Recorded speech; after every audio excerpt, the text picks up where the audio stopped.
Assalamualaikum warahmatullahi wabarakatuh. Innal hamdalillah nahmaduhu wa nasta'inuhu wa nastaghfiruh wa na'udzu billahi min syururi anfusina wa min sayyiati a'malina. May yahdihillahu fala mudhillalah wa may yudlil fala hadiyalah. Asyhadu an la ilaha illallah wa asyhadu anna Muhammadan abduhu wa rasuluh la nabiyya ba'da.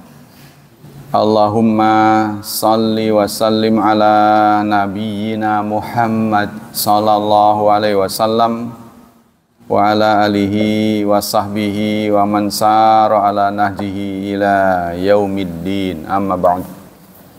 Ayolah ikhwah, kembali kita lanjutkan kajian Fiqhu Bulughil Maram, mendalami kitab Bulughul Maram versi Madhab Syafi'i. Kali ini hadis ke 217, yaitu tentang Rabtul Asir fil Masjid, menawan, ya, mengikat tawanan di dalam masjid. Mengikat tawanan di dalam masjid. Bismillahirrahmanirrahim. Wa an Abi Hurairah radhiyallahu an qal ba'athan nabiyyu khailan faja'at birajul farabatuhu bisariyatim min sawaril masjidi, muttafaqun alaih. Dari Abu Hurairah diriwayatkan qala, dia berkata, suatu saat Nabi mengutus seseorang dengan membawa khailan, membawa kuda. Lalu saat kembali, maka datang khailan itu, kuda itu, birojul, dengan seorang laki-laki. Ya, Rasulullah mengutus kuda, ya, pakai kuda. Pulangnya si kuda itu membawa seorang laki-laki. Farabatuhu, maka mereka ini sahabat-sahabat mengikat laki-laki itu bisariyatin, di suatu tiang, min sawaril masjidi, dari tiang-tiang masjid Madinah. Di sini tidak diriwayatkan, ya. Kata di sini rajul, di sini namanya min Bani Hanifah, namanya Sumama bin Athal. Tapi di sini tidak fakharaja ila nabi atriqu Sumama fantalaka ila nakhlin qaribin minal masjid faqtasala summa dakhal masjid faqala asyhadu an la ilaha illallah wa anna Muhammadar Rasulullah. Tidak diceritakan panjang lebar sebab musababnya, asbabul wurudnya. Jadi seorang kafir namanya Sumama bin Athal itu punya anggapan atau buruk sangka kepada ajaran Islam, ya. Jadi dia nggak mendapatkan gambaran yang utuh tentang Islam, buruk sangka lah singkat. Islam tuh begini, Islam begitu. Maka oleh Rasulullah ditunjukkan dengan diikat di tiang masjid. Jadi jangan sampai katanya itu. Sebenarnya orang Islam ini bagaimana sih? Sikapnya, responnya, ya, istilahnya integritasnya, keutuhannya itu. Secara utuh bagaimana sih akhlak orang Islam? Maka diikat di tiang masjid. Nah, di tiang itulah dia menyaksikan bagaimana kentalnya persahabatan umat Islam. Sangat ramah. Ya, mereka kemudian membina keutuhan berjemaah di masjid.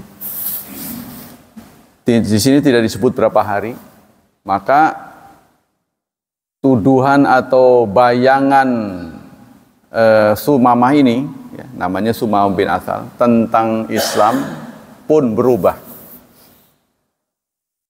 Yang tadinya anggapannya jelek jadi baik setelah melihat akhlak umat Islam. Nah, kalau kita sekarang kan terbalik. Kalau dilihat dari ajarannya bagus, tapi akhlaknya tidak mencerminkan orang yang punya ajaran. Ya mudah-mudahan bukan kita ya. Tidak mencerminkan itu. Nah, di zaman Rasulullah banyak orang masuk Islam itu karena melihat akhlak umat Islam. Tapi orang-orang Nasrani mulai ngeluh sekarang. Mulai mengeluh saudara, karena sikap Islam katanya itu lebih baik daripada mereka. Antara lain jika dibandingkan rumah ibadah. Masjid terbuka untuk siapapun. Tidak perlu ditanya apa dia Muhammadiyah, apa NU, apa Persis, nggak pernah ditanya. Orang masuk masjid, silahkan. Nggak pernah ditanya miskin, kaya, apa gimana. Ya. Dan sekaligus orang juga bernyaman-nyaman di dalam masjid. Nah, sementara gereja hari ini katanya selesai upacara langsung digembok, katanya begitu. Yang kedua, ada saudara kita namanya Fadlan Goromatan ya. Fadlan Goromatan. Yaitu muslim dari Papua. Nah, dia itu bisa menggalang dana antara lain meminta infak kepada umat Islam lalu dipakai untuk dakwah di kampung. Sehingga sudah banyak orang Papua yang sadar menjadi muslim. Bukan sekedar itu, yang cerdas-cerdas disekolahin sama dia. Ini menimbulkan kesenjangan di kalangan Nasrani. Jadi banyak keluarga Kristen ketika didatangi Fadlan Goromatan itu diserahin anaknya, gabung. Jadi udah nggak peduli lagi mau tukar agama gitu. Silakan, karena dia tahu si Fadlan ini orang baik. Jadi mengubah anak yang bodoh jadi pintar, berpendidikan. Ya memang menjadi muslim nantinya. Tapi orang tuanya udah nggak peduli. Nah ini saya kira mereka itu melihat akhlak, ya, akhlak umat Islam. Jadi umat Islam sekarang itu sudah bisa bargaining ya. Kita bisa memberikan contoh yang baik. Nah, itu suatu perkembangan yang patut kita syukuri. Nah begitu juga kejadian dari hadis ini, ya, asbabul wurudnya itu namanya Sumamah bin Athal. Dia menuduh macam-macam, Islam beginilah begitu. Nah, maka oleh Rasulullah lalu diikat aja tuh, di salah satu tiang masjid Madinah. Itu konon sekarang masih ada tulisannya di sana. Cuma kita kalau lagi rame orang ya susah. Ada tiang di Masjid Madinah itu ada riwayatnya gitu loh. Tiang itu ada tulisannya. Dulu di sini pernah diikat seorang tawanan. Bukan muslim. Belum muslim. Nah maka itulah non muslim masuk masjid itu boleh. Yang penting bukan untuk niat yang buruk. Nah, itu. Boleh silakan lihat. Ya itu karena ada itu. Ada petilasannya, ada contoh dari Rasulullah. Nah, setelah dia menyaksikan akhlak orang Islam baik, tidak membeda-bedakan posisi ya, status, tidak membedakan status. Siapa yang duluan ada di baris depan. Kalau orang Nasrani kan enggak, yang boleh melayani pendeta itu orang-orang pilihan. Dipilih, tentu orang yang kenal baik dengan pendeta yang di depan tuh. Ya kalau kita kan siapapun ya yang ada di depan silahkan dia duluan, itu kan nggak boleh digeser. Walaupun di Masjid Istiqlal itu ada pengamanan sih, karena itu masjid negara khusus. Katanya ini ring 1 khusus pejabat. Ada tulisan begitu di baris pertama itu. Nah, kita lanjutkan. Apa yang menjadi catatan atau kesimpulan dari hadis ini? Pertama, jawaju rabtil asir wa habsih. Boleh mengikat tawanan dan menahannya di masjid. Jadi, masjid boleh menjadi tempat tahanan. Ya, sementara, sifatnya sementara. Yang kedua, jawazu idkhalil kafir ila masjid wa dukhuli. boleh memasukkan orang kafir ke masjid. Wa qala Syafi'i rahimahullah jawazuhu bi'idnin muslimin, tapi harus seizin pengurus. Ya, karena takutnya dia berbuat di luar dugaan, gitu kan? Sawan kana kafir kitabian aghairahu. Kafirnya apa sajalah, enggak pilih-pilih. Pokoknya non muslim boleh. Wa amma qauluhu ta'ala, adapun firman Allah dalam surat 9 ayat 28, ada firman Allah dalam surat 9, surat At-Taubah 28, Allah berfirman, A'udzubillahi minasyaitonir rajim. Innamal musyrikuuna najasun fala yaqrabul masjidal harama ba'da amihim hadza. Sesungguhnya orang musyrik adalah najis, maka janganlah mereka mendekati Masjidil Haram setelah tahun ini. Setelah tahun ini, maka orang kafir tidak boleh masuk haram. Kalau dulu masih boleh. Terus dibatasi di zaman Rasulullah, Al-Haram kan ada batasnya tuh.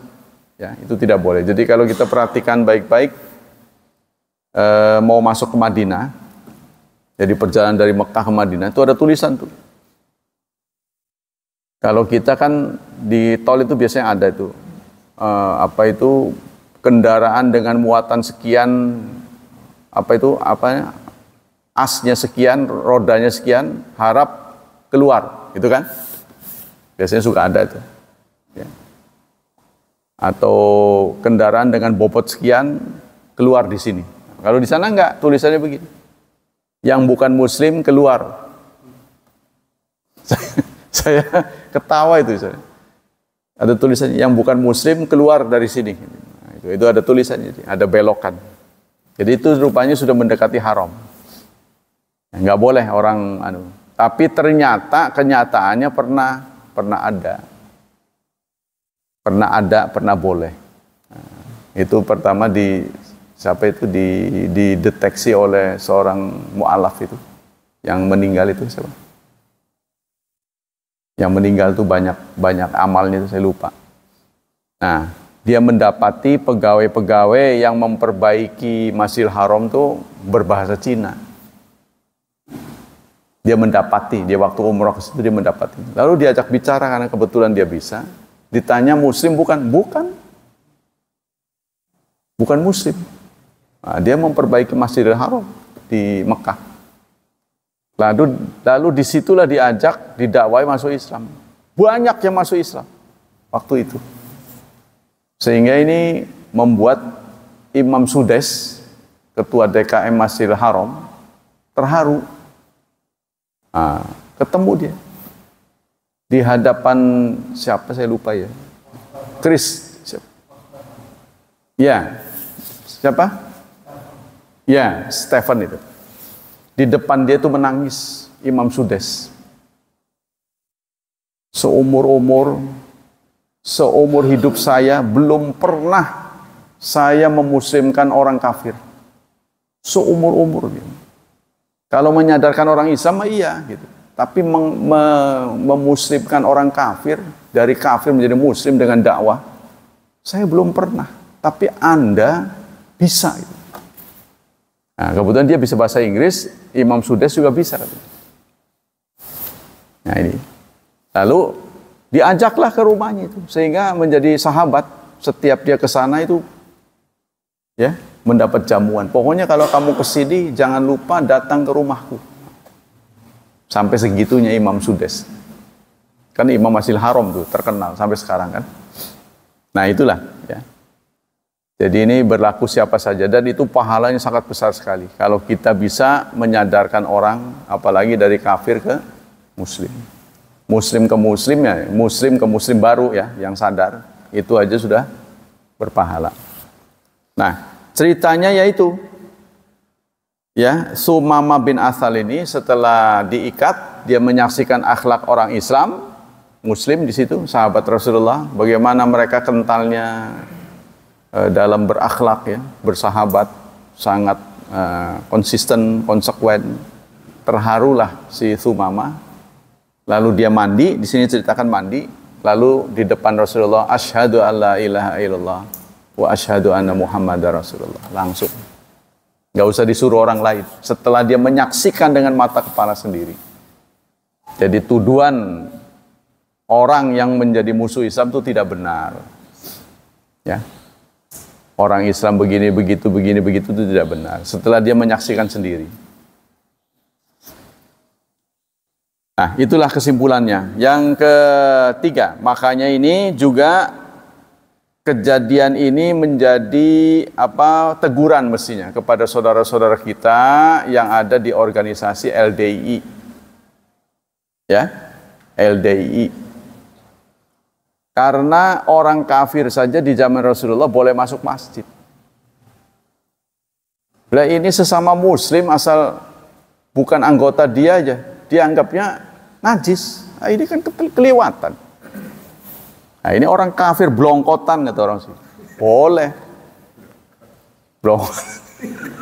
Kata orang sini ya, nggak ada Islamnya sama sekali. Boleh. Bahkan diikat di masjid. Boleh. Nah, ini sesama muslim. Kalau pulang dipel. Najis katanya. Ini salah memahami. Ini surat 9 ini. Fahuwa khasun bil haram. Nah, tidak boleh di haram. Memasukkannya di haram.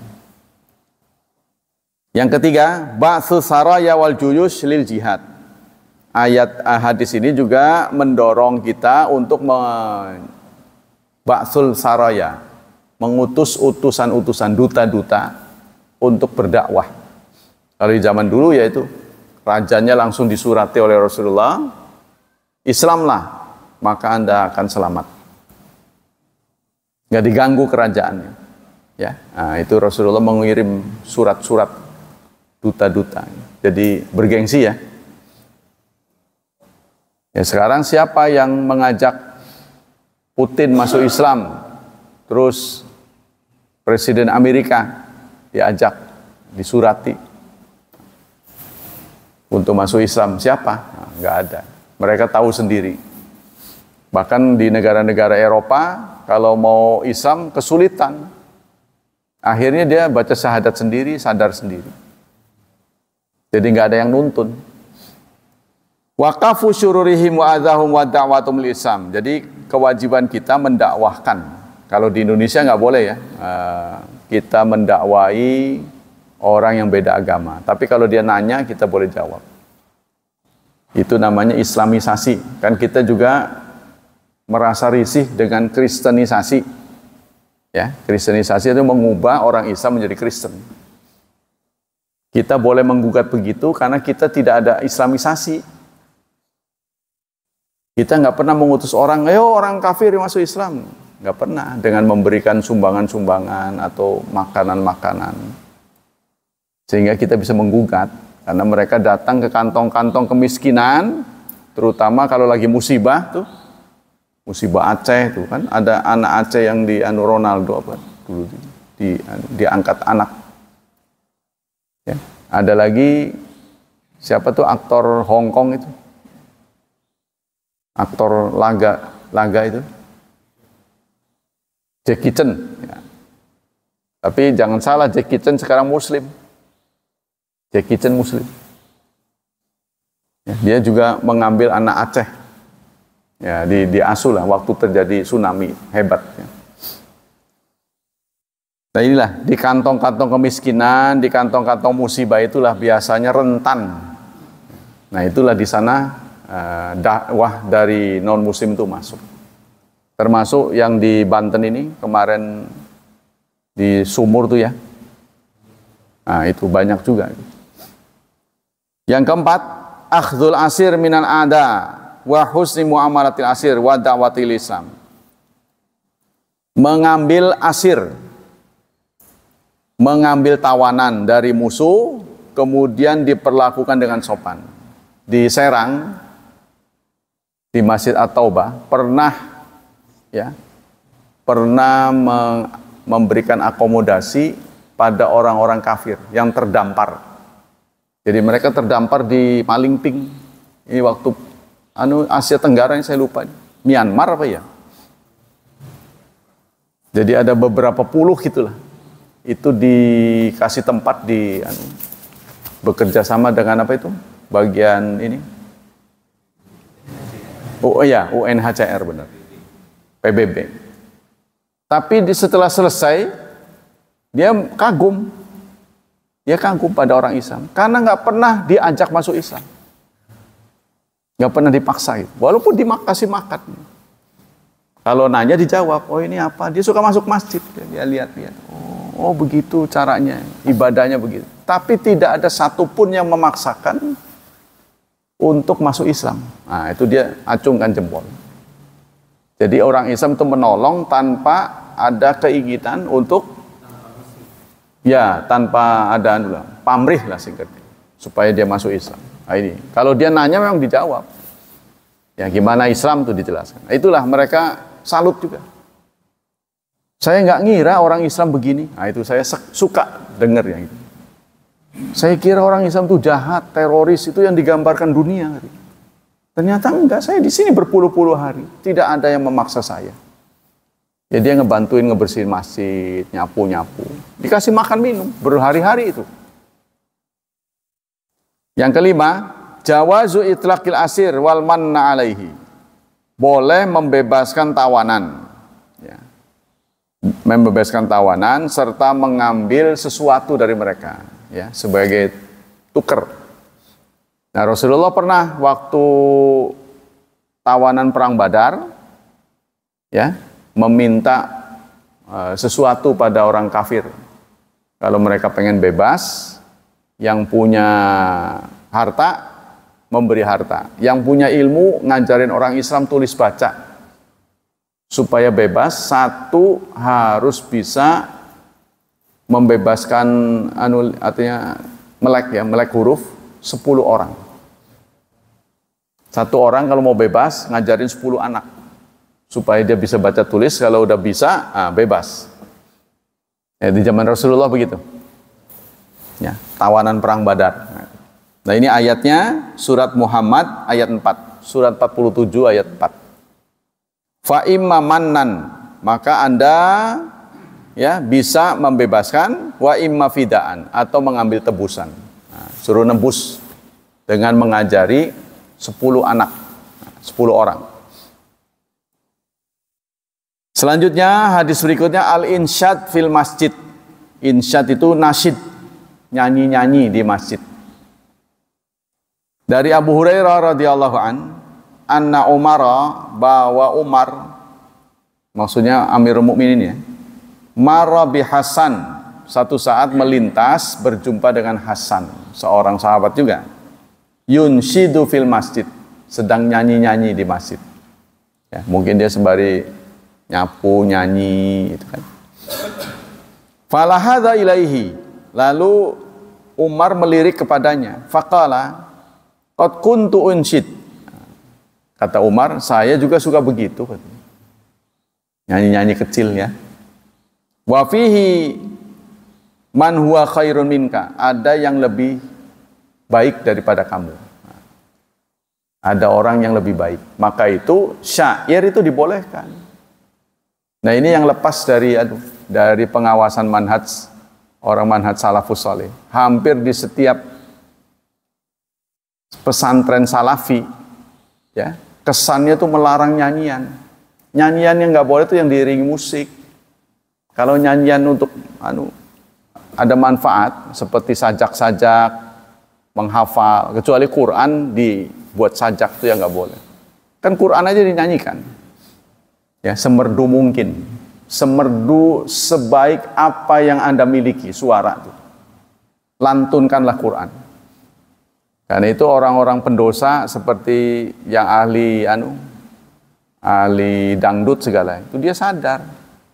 Saat baca Quran bagus-bagus rata-rata pedangdut tuh. Maksudnya supaya balancing gitu. Ini dosa, ini pahala gitu. Misalnya Arini yang kemarin ini nyanyi bagus. Suruh ngelagu bagus itu Quran. Itu biasanya orang yang bawaannya bagus, dipakai apapun jadi bagus gitu. Tinggal bagaimana dia mau naroknya.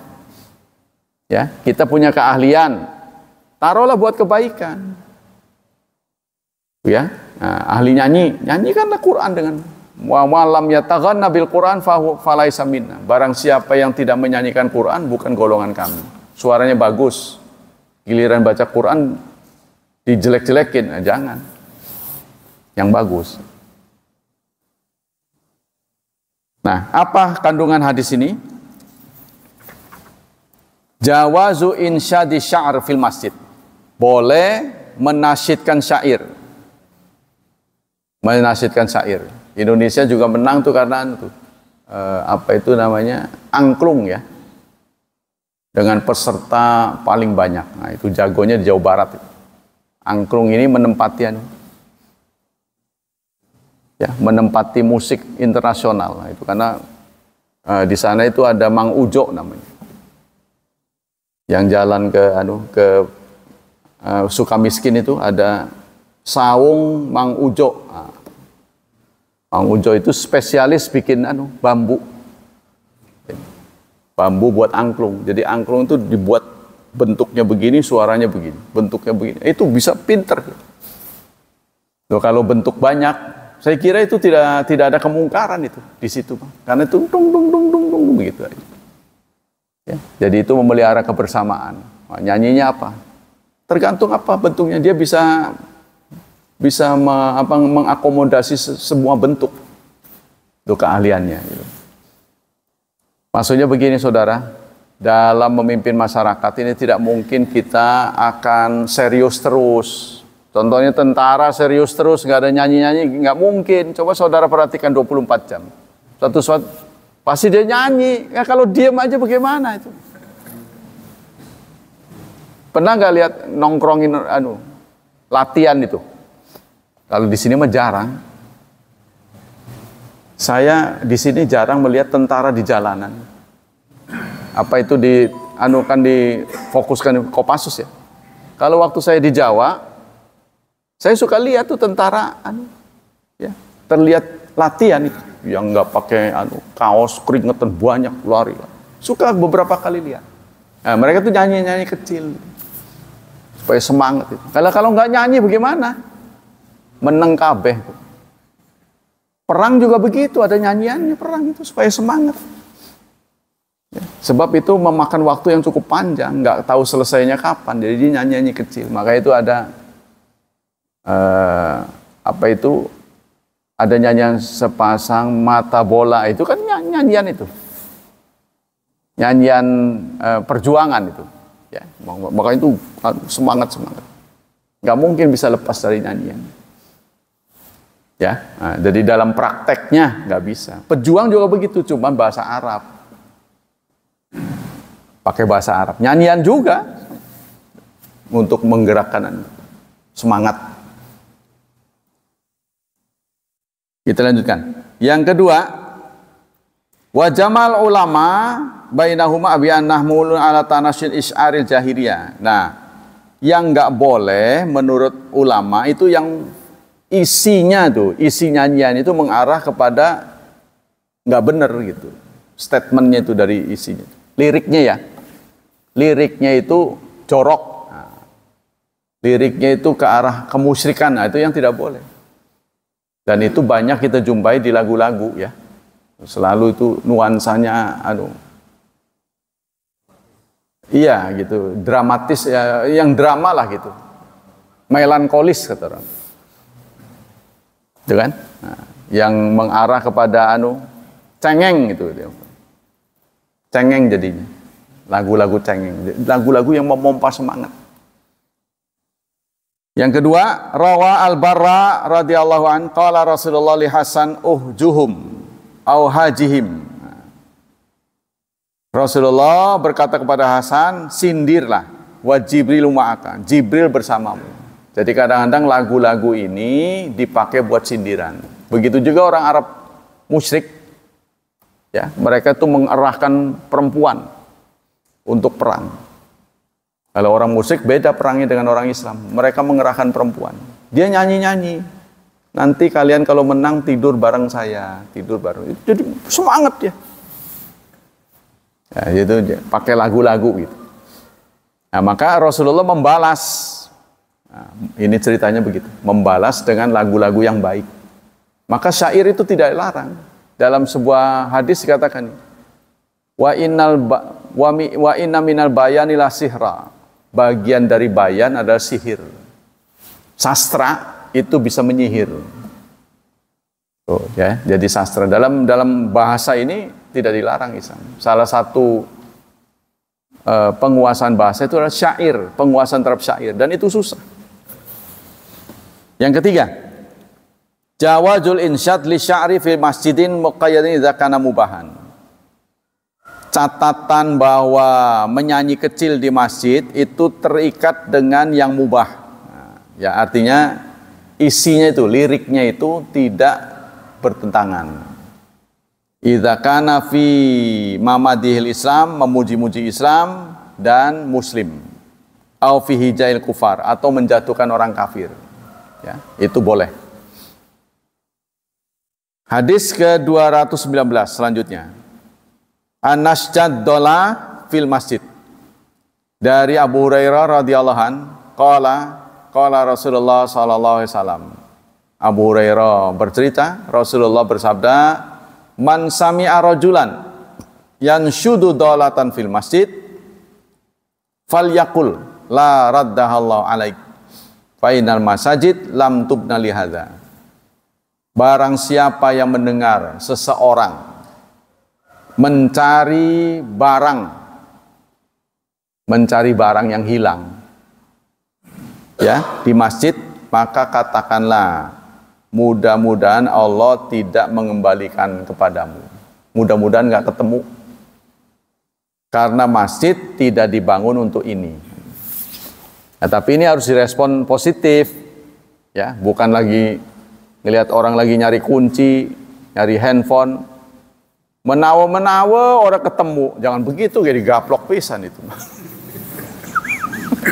Lagi kesel nyari. Ya Allah, semoga nggak ketemu. Berantem jadi.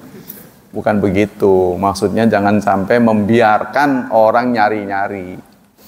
Sebab kan akan menimbulkan ketidaknyamanan. Ya, contohnya orang lagi sholat dia warawiri ngeliatin orang, curiga, kan ini nggak enak itu. Ya, jadi harus dipastikan bahwa apapun yang tersia-siakan, ada benda orang lain, itu dipastikan pasti ketemu. Nah, ya, karena memang DKM-nya betul-betul mengamankan. Ya, ini kebanyakan justru jaminan keamanan itu justru di negara-negara yang makmur. Di negara yang makmur, Pak. Jadi boleh diuji itu. Banyak orang nggak percaya tuh, banyak viral di internet. Apapun kehilangan yang Anda kehilangan barang di Singapura, pasti ketemu. Mereka bisa memberi jaminan begitu. Contohnya kita naik kendaraan, ya, KTP-nya hilang, pasti ketemu. Mereka bisa jamin begitu. Jadi punya orang dia nggak mau gitu. Jadi sudah tertanam di hatinya, nggak mau menghaki gitu ya, menguasai punya orang lain.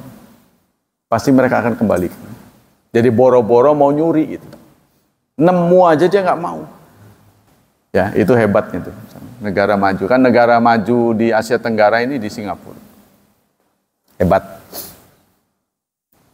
Dan tidak ada, jadi betul-betul resik ya. Karena banyak sanksinya gitu loh. Di situ dijelaskan, barang siapa yang makan di tempat publik, di area publik, maka dikenakan sanksi kurang lebih 2 juta. Polisinya nggak terlalu banyak, kalau di Indonesia kan banyak polisi, tapi kameranya di sudut-sudut, waduh saya lihat CCTV-nya banyak benar. Nah, orang kalau tiba di negara itu otomatis kok menjadi disiplin gitu. Yang biasanya jorok main buang-buang aja tuh. Tapi kalau dia ada di negara itu ikut menjadi disiplin gitu.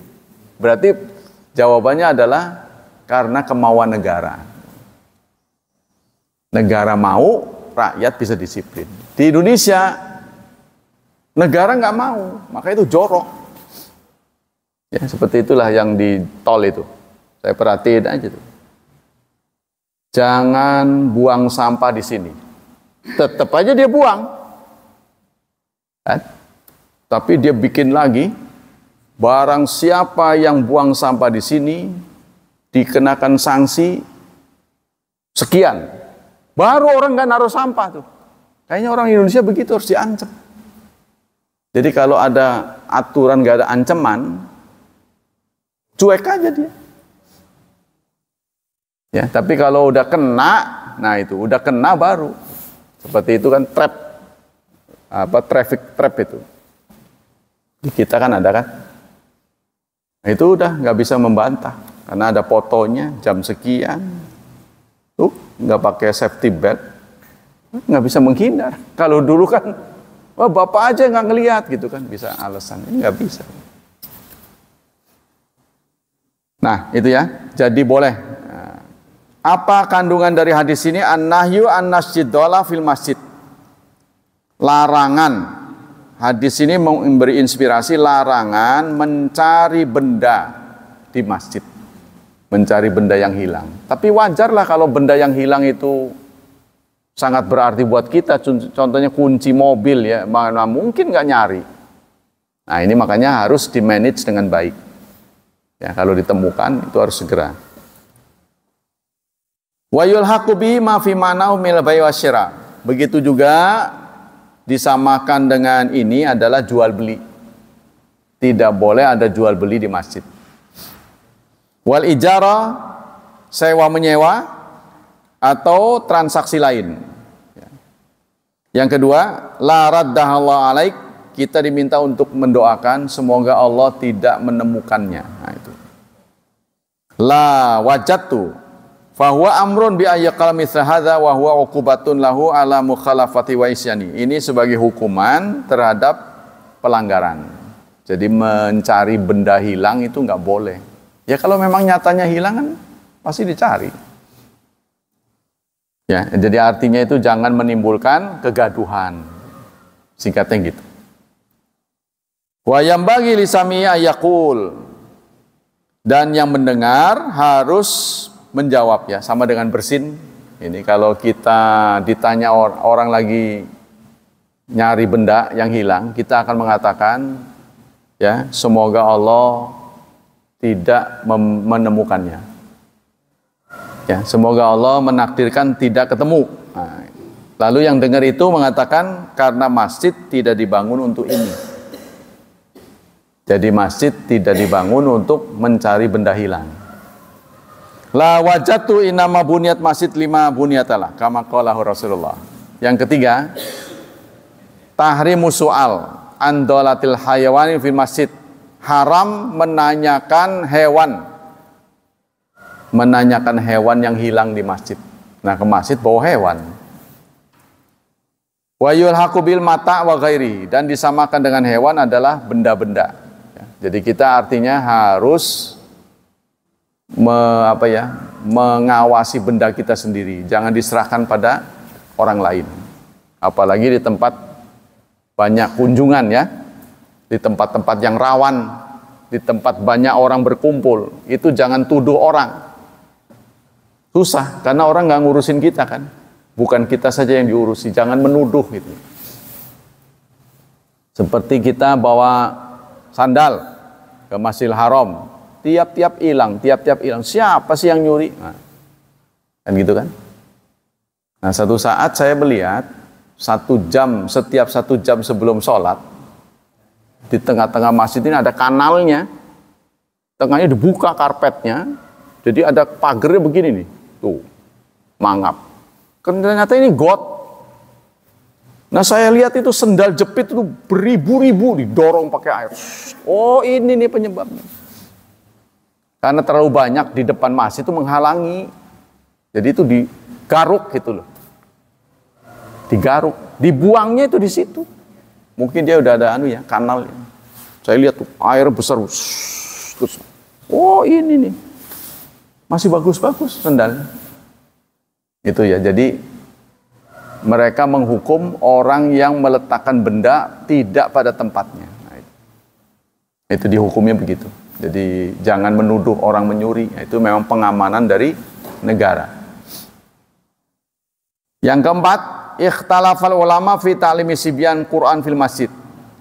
Ulama berbeda pendapat tentang pengajaran anak-anak, pengajaran Quran terhadap anak-anak. Boleh nggak mengajari anak-anak, ya, mengajari Quran kepada anak-anak di masjid? Famana ba'dhum dzalika. Sebagian ulama melarang lima fihi min raf'is saut, karena anak-anak susah dikendalikan.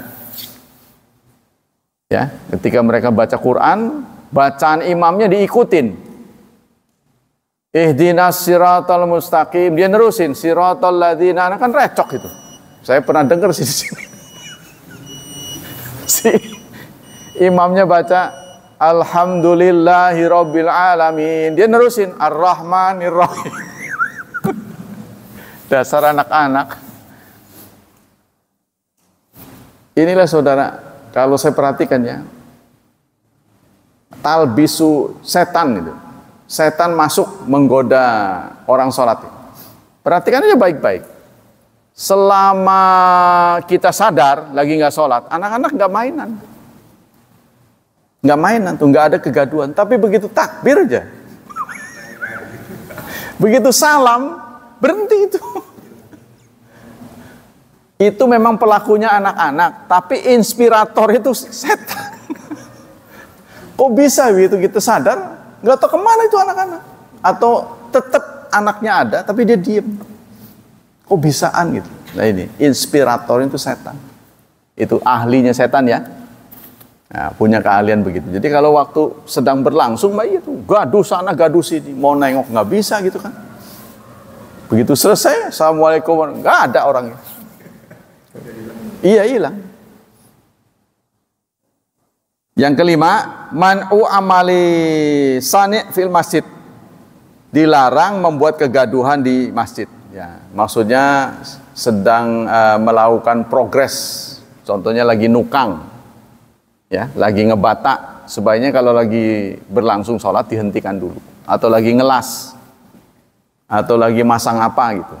Nah itu jangan orang sholat berlangsung, dia berlangsung, ini bikin recok. Sebaiknya dihentikan. Seperti menjahit kata di sini. Walakin qala ba'dhum innama yumna'u fil masjid min amalis sani allati yahtasu yanfa'uha ahadun nas. Tapi kalau untuk kepentingan bersama mau boleh. Kalau untuk kepentingan bersama seperti memperbaiki sound system.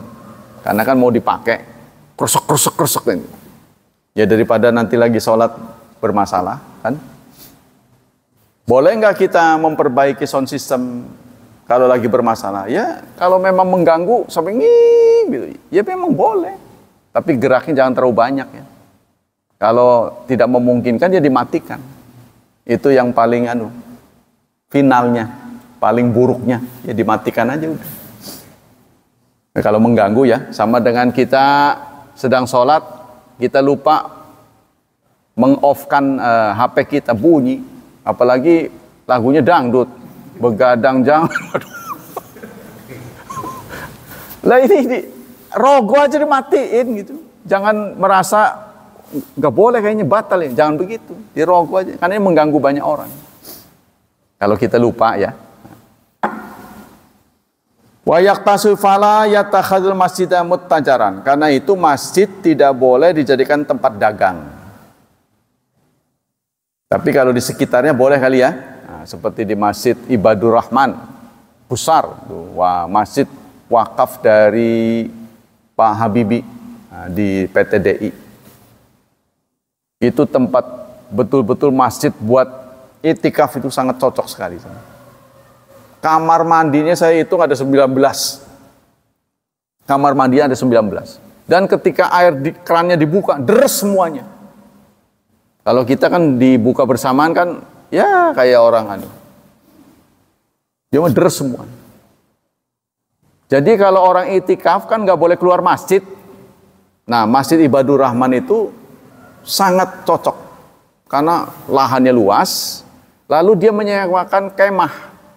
Keluarga bisa diajak, tapi nggak perlu masuk masjid. Kalau perempuan haid ya, dia boleh di luar. Tapi masih di lingkungan ini, wakaf. Jadi dibangun kemah, disewakan kemah-kemah. Nah nanti setiap ba'da isya ada bagian tim dari laundry. Siapa yang mau laundry silakan daftar di samping. Jadi kita nggak perlu keluar, ya bawa pakaian 3 potong ya, 3 setel udah cukup. Nah di laundry 1 sampai 10 orang gratis contohnya. Nah, gitu. Orang peburu-buru, wah nyampe ke 11 kena. Karena begitu dia. Ada yang membagi nasi kotak 1 sampai 100 gratis, dibagi nomornya. Ya acak aja siapa yang nerima dulu. Waduh 101 bayar. Ya di sana begitu. Lakin ba'dahu ya'an. Jadi kalau untuk kepentingan umum boleh. Ini kepentingan pribadi yang mengganggu umum, itu yang tidak boleh. At-tijarah fil masjid. Berdagang di masjid. Dari Abu Hurairah radhiyallahu anna Rasulullah sallallahu alaihi wasallam Rasulullah bersabda, "Idza ra'aitum may yabi'u," apabila Anda kalian melihat orang yang menjual, au yabta'u atau membeli fil masjid, berjual beli maksudnya. Faqulu, katakanlah, la arbahallahu tijarataka.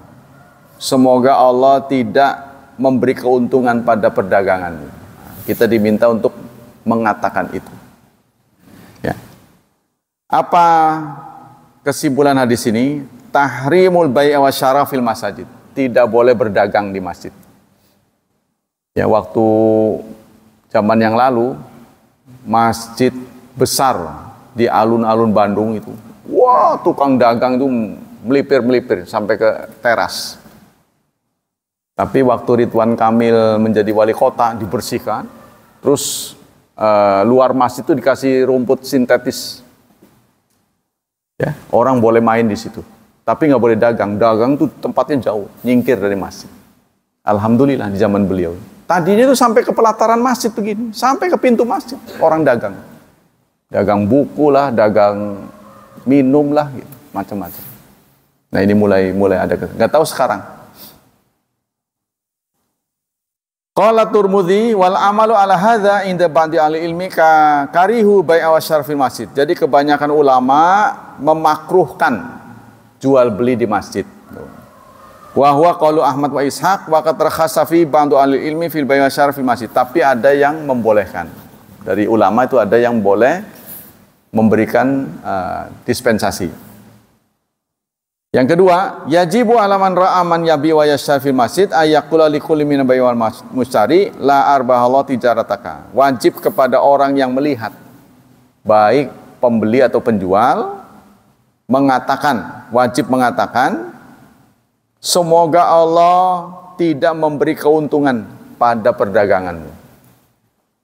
Ya, jahran, katanya secara jahar, keras. Semoga Allah nggak nguntungin kamu. Yang ketiga, al-ilat fit tahrim wa du'a alaihi qauluhu fil hadits sabiq. Fa innal masajid lam tubna li hadza. Motivasi atau motif tidak bolehnya dagang di masjid, ya, dan harus berdoa, ya, haram ya artinya, karena masjid tidak dibangun untuk ini. Ya, dijelaskan oleh sabda Nabi, masjid dibangun untuk ibadah. Yang keempat, qala al-Mawardi rahimahullah innau yanaqidul bai'a ittifaqan. Bagaimana status jual beli yang dilakukan di masjid? Apa sah apa enggak? Sah hukumnya. Cuma yaitu tempatnya yang salah. Iqamatul hudud fil masjid, menegakkan had. Had adalah bagian dari pidana. Pidana Islam ini dibagi dua, ada had, ada ta'zir. Ya. Hukum pidana Islam ada dua, had dan ta'zir. Yang namanya had adalah pidana yang sudah ditentukan hukumannya. Contohnya mencuri potong tangan, zina didera atau dirajam. Ya. Tapi ada yang haram tidak ditentukan hukumannya. Contohnya minum khamr. Khamr haram diminum, tapi kalau diminum hukumannya apa? Dalam Quran tidak ada. Nah, maka di zaman khalifah, peminum khamr itu dipukul 40 kali. Nah, itu namanya ta'zir, kebijakan dari Amirul Mukminin. Seperti ini, orang kena narkoba gimana? Nah, maka pilah-pilah apakah dia pengedar, konsumen, atau pedagangnya, industrinya, produsennya. Nah, ini tergantung. Ya, kalau di Indonesia ya, mulai dari 5 sampai hukum mati ya. Kalau bandarnya, bandar narkoba itu. Ferry Budiman tak? Nah, itu yang dihukum mati itu. Tapi di negara-negara lain ada ganja dibolehkan, heroin dibolehkan, cuma mengkonsumsinya ada tempat khusus di negara-negara itu, di negara-negara maju. Karena itu merupakan aspirasi rakyat. Bagi orang yang kecanduan bagaimana? Dia mau nikmatin kok, itu kebebasan. Boleh, tapi di lapangan khusus. Jadi didapati oleh kita yang begini, yang teler gitu. Ya di lapangan itu. Nggak boleh keluar dari tempat itu. Zonanya khusus. Ya sama dengan perokok lah. Ya. Jadi kawasan boleh merokok. Kata Dasat Latif itu. Kayak orang bengong. Ngepus saja sendiri. Nggak ada temen. Nggak ada temennya katanya. Yang pertama itu ya. Jadi dalam hadis ini la tuqamu, Rasulullah bersabda, la tuqamu, tidak boleh ditegakkan hudud di masjid. Hudud, eksekusi tidak boleh dilakukan di masjid. Wa la yastaqadu minhu, dan tidak boleh ada kisos di masjid. Kan di sana ada masjid kisos ya. Di Madinah itu ada masjid kisos. Tapi kisosnya kan nggak di dalam masjid. Nggak di dalam masjid. Kenapa perlu dekat masjid? Karena kan butuh komunitas. Kalau orang mau dirajam itu kan harus ditonton. Itu loh. Jadi ada eksekusi yang tidak harus ditonton, tapi ada eksekusi yang harus ditonton. Antara lain dera. Ya, dera dan rajam itu harus ditonton. Jadi orang yang hadir tuh nimpuk gitu. Sampai mati. Ya. Kalau orang berbuat zina tapi sudah menikah, gitu, ditimpuk. Gitu. Jadi digali lubang, dia diikat atau gimana saya lupa. Itu ditimpukin. Nah kan butuh banyak orang itu. Waktu ya. Kita selesaikan dulu kesimpulannya. Haram menegakkan hudud di masjid atau kisos. Di lingkungan masjid, mungkin kalau di sana masjid, saya nggak pernah nyaksin sih ya. Masjid, ada masjid kisos di sana. Tapi yang pasti bukan di dalam masjid. Tapi apakah di lingkungan masjid, dekat dengan masjid? Wallahu a'lam. Ada yang pernah lihat nggak? Di luar ya. Jadi nanti ada daftar tuh, ada jadwal, ada eksekusi. Tanggal sekian, jam sekian, saudara namanya ini, kesalahannya ini. Itu kita bisa, katanya begitu ya. Jadi begitu dipancung ini, darah itu muncrat kayak selang itu, muncrat. Tapi beda dengan di sini, darah yang turun ke Masjidil Haram itu cepat kering. Jadi beda dengan sini kan sampai digerumuti laler gitu kan kalau di sini ya. Ini bekas ini loh. Kalau kita potong hewan, ini kan pasti kan darahnya itu jadi bau. Di sana anehnya tuh cepat terserap. Katanya gitu. Itulah bedanya tanah haram. Jadi darah itu cepat hilang. Yang kedua, tahrimul qisas wal qawat fin nafsi wal jirahat fil masajid. Tidak boleh ya, haram menuntut eksekusi di masjid. Jadi mengajukan tuntutan saja tidak boleh di masjid, harus di luar masjid. Yang ketiga, la yuqamu haddu fil masjid. Tadi sudah ya, menegakkan had di masjid tidak boleh. Eksekusi tidak boleh. Maksudnya menuntut dan melaksanakan tidak boleh. Yang keempat, yustatsna min iqamatil hudur fil masjid haddul li'an. Tapi li'an boleh. Li'an itu apa? Li'an itu pasangan yang memergoki pasangannya berbuat zina. Kalau zina ini bisa diajukan ke pengadilan itu karena disaksikan 4 pasang mata laki-laki. Kalau kurang nggak boleh. Malah yang mengadu bisa dihukum. Ya, contohnya yang nyaksiin cuma 3 orang, kan harus 4. Dia ngajuin ke pengadilan, yang 3 ini bisa dihukum. Jadi kalau kurang dari 4, jangan coba-coba dibawa ke pengadilan. Nah, bagaimana kalau seorang istri menyaksikan suaminya, nggak ada saksi lain, dia memergoki? Nah, itu namanya li'an. Ya, jadi nanti masing-masing bersumpah di atas mimbar, saya bersaksi, bla bla bla bla bla bla bla, demi Allah saya bersaksi, dia melakukan begini. Yang kelima, dia tutup dengan begini. Apabila kesaksian saya bohong, saya bersedia mendapat laknat Allah. Nah, itu ya, yang menyaksikan begitu. Nah, nanti yang disaksikan, kalau dia merasa nggak berbuat, dia naik lagi mimbar, dia mengatakan hal yang sama. Nah, itu boleh dilakukan di masjid. Nah, setelah itu kedua sepasang ini menjadi cerai, tidak bisa gandeng lagi. Ya, berdasarkan putusan pengadilan, Anda dianggap sudah tidak bersuami istri lagi. Tapi kedua-duanya nggak bisa dihukum karena dia kan memberikan kesaksian, ini memberikan kesaksian. Wallahu a'lam bishawab. Demikianlah kajian pagi ini, semoga menambah wawasan kita, semoga Allah melimpahkan pahala yang berlipat untuk kita semua. Allah melindungi dan menyelamatkan kita dari wabah dan fitnah, dari syubhat dan syahwat, dan spesial buat keturunan kita, putra-putri kita, semoga dimudahkan oleh Allah, diberkahi, diberikan jalan untuk menjadi hambanya yang saleh dan salihat. Subhanakallah wa bihamdik, asyhadu an la ilaha illa anta astaghfiruka wa atubu ilaik. Wassalamualaikum warahmatullahi wabarakatuh.